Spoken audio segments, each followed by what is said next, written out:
What's up, everybody? Welcome back to the Yamaha XS1100 Brat build, episode 7 or possibly 8. I think it's 7. But anyway, we're going to reassemble these forks today.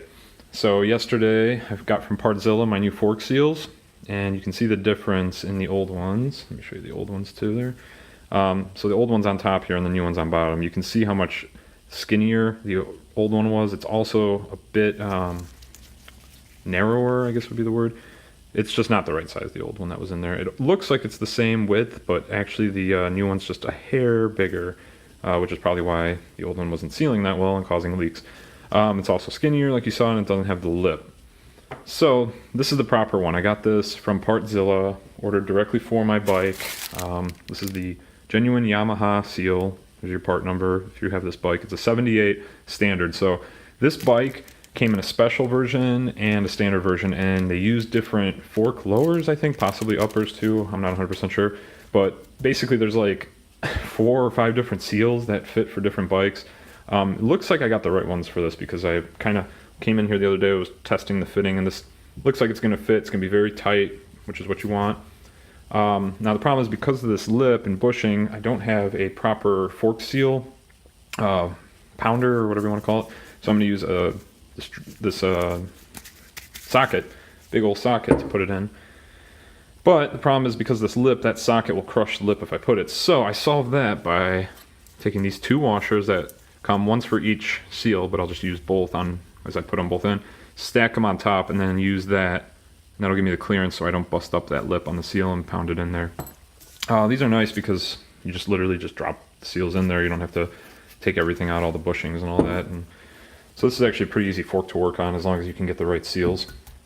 So that's where we're at with that. So what we're going to do now is just reassemble everything. I'm not going to put oil in them today though, because what I want to do, I still want to paint this. As you can see, I kind of came in here the other day as well and sanded it and cleaned it up, got it ready for paint. But again, not going to do that till spring. So what I'm going to do is reassemble everything. So then in the spring when I can paint this, it's all ready to rock. So to reassemble this, what we got to do is put this damper rod back in. So this is going to go, well, we got to put this through the fork tube. It's going to go through there, through this little taper like that. Make sure you have this so the tapered side is going towards the damper. It'll slide on that way. You can see it slides on.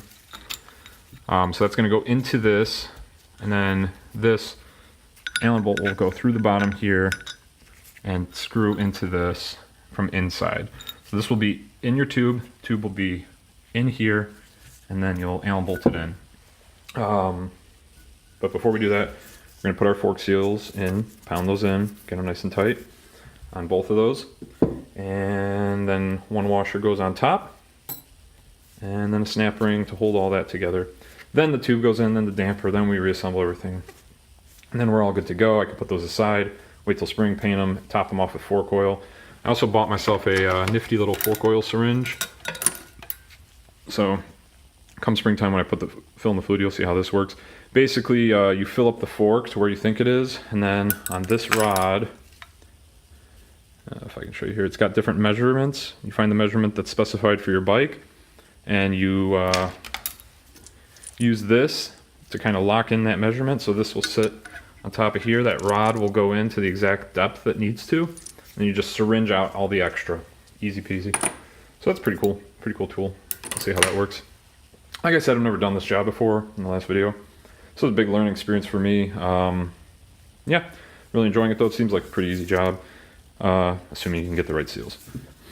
So that's where we're at. I'm going to clean all these up though real quick. I'm just going to use some brake clean here to clean out all the grit and oil that's inside all this stuff, get it kind of freshened up. So yeah, I think this one I already did the other day. No, this is the dirty one. This is the one I did the other day. I was kind of in here when I was sanding it, so I just kind of went through and cleaned out all the dirt and grit from there. And yeah, so I'm going to flip over to time-lapse mode to clean all this and then reassemble it and show you when we're done. So now remember, first thing you want to do, fork seals in on both of them, because we need to use those washers to put both in. Then we put the washers on, snap ring those in. Then the damper rod goes into the chrome fork tube. This taper goes, remember the tapered side goes up towards the damper, on, in through the chrome tube into here, Allen bolt to lock it all in, tighten it up to about, I think, 10, 11, 12 torque foot-pounds. I gotta double check that, so don't quote me on that. Consult your manual for all your torque specs, don't listen to me. So then we'll torque that in, then yeah, we're done. This is all done. I'm gonna use the regular dust boots for now. I did order some gaiters, but they're not on the way, so I'll just use these to kind of keep everything from getting dust, and then pop them off and put the gaiters on when I get them, or after I paint them. So here we go, time-lapse mode.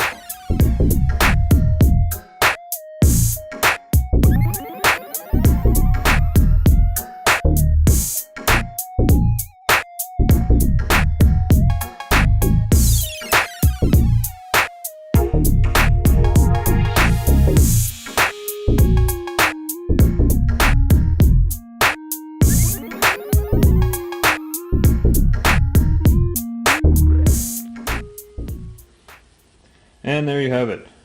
New fork seals are installed. So, yeah, they fit nicely, and you can see I was able to get rid of that extra spare washer that was not necessary. So we got this pounded in. Took a little while, but you just go slow, tap it in, make sure it gets in evenly, doesn't get jammed up or goes in crooked or anything. You'll know when it's bottomed out because everything will then snap in and fit perfectly.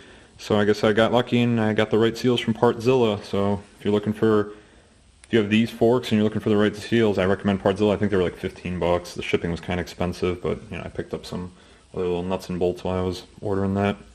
So yeah, this is the fork seals in there, pounded in, the one single washer, and then you can see there's that snap ring kind of holding everything in right there. And yeah, fork seal's done. So next up, we're just gonna get these tubes reassembled. First I'm gonna clean them real quick, then put everything back together, button it all up, and we're done, ready to put in oil come springtime after I give these a coat of paint. Little thing to mention with these seals, let me see, I'll use the old seals to show this, but if you're ever wondering which way these go, and typically it's letter side up, but another way is these channels on here, the side that's got the channel, you always want that pointing towards your fork fluid. And the reason being is as these are being compressed and you know the tubes are pushing down, adding pressure inside of the lower, that oil is going to go into that channel and force the channel to kind of squeeze onto the chrome tube. So the oil will go in that channel and then expand and push this out, so it'll create a tighter seal. So always channel side in towards the fluid and flat side up, and that's how you'll know you're putting your seals in the right way. So yeah, now I'm just going to time lapse myself cleaning and reassembling everything. Now again, remember, taper goes in the bottom of your chrome tube.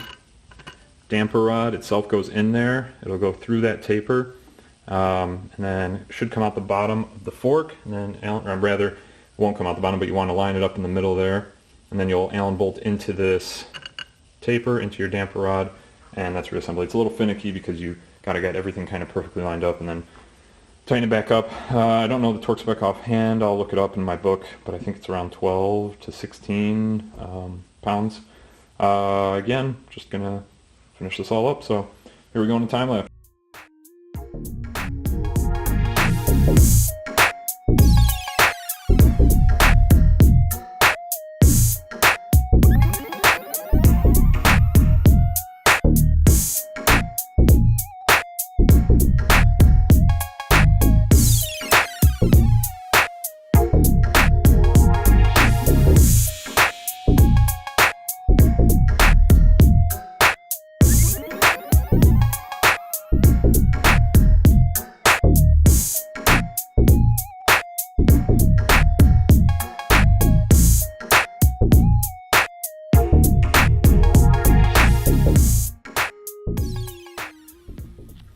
There we go, 2 rebuilt forks, all done. Again, there's no fork oil in here. I'm not doing that until springtime after I paint these lowers up. I put the dust seals back on just to protect the seals or any dust getting in there and causing grime or problems later.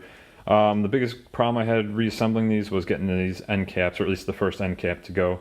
It just wouldn't thread properly and kept popping out, and even busted up my hand a little bit coming out. What finally worked was using a leather glove. That gave me a little more force to push down on it and push it in, otherwise it was just digging into the center of my hand. So I would suggest using a leather glove when you're trying to push that top cap in against the spring and put it back in. You may have more luck with it. I like to think I'm a pretty strong fella, but hey, some things will get you. So yeah, we're all done. We're all rebuilt. Like I said, everything's back together temporarily until I paint it, and then we'll add the fork oil. So can't wait to take these back off to put the fork oil in, and then struggle putting them back in. But anyway, hope this was a helpful video to you. Hope you enjoyed it. Please hit like over here somewhere. I don't know. Subscribes are going to be over here in a minute, and more videos over here. So thanks for watching. Peace.